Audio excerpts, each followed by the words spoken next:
Abante ko lang. Sandali, sandali. Ikaw, nakahawak ka lang ng manibela. Kala mo kung sino ka na, hindi mo ginagamit ang utang mo. Nakakabaras ka na eh. Boss, kung titignan nyo naman, nasa lugar yung truck namin eh.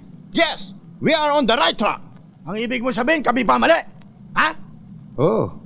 Lahat ng sasakyan doon nakaayos. Itong sasakyan nyo nakaambalang dito. Ganon ha? Sisinuhin mo ang kaharap mo. Baka ako dito pagpatuloy ang pagtatarget ko. At ikaw pagpraktisan ko. Boss, mas mabilis ba ang pagbunot mo ng baril sa bat-bat ng bunganga mo? Ganon ha?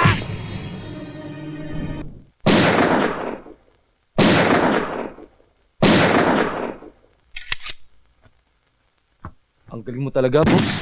Dapat sa'yo kasama ka sa Olympics. Sila lang eh. Kung sino-sino ang pinadadala nila eh. Madidiscover ka rin, boss. Totoo yan ha?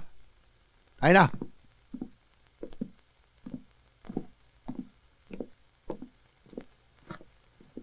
Mon, tumatama ka na rin ah. Sana bumili ka na ng sarili mong baril. Hindi na kailangan, nakakarenta naman eh.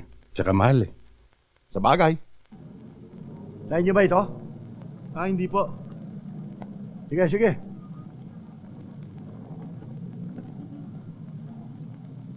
Hoy! Sa inyo ba ang truck na ito? Oo, boss. Alisin mo! Kanina pa kami na-istorbo sa pag-alis. Ha? Dapat ang sasakyan yan doon sa labas yung ipaparada.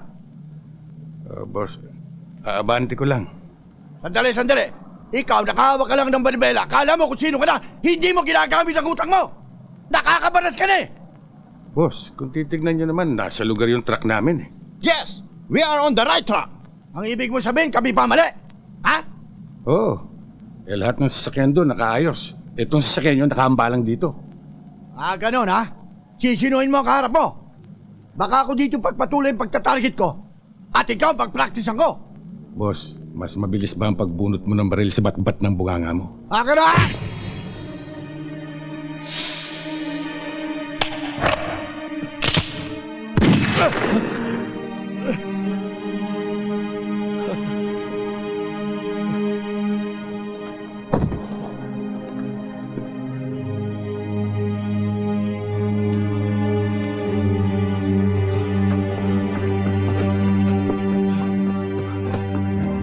Boss?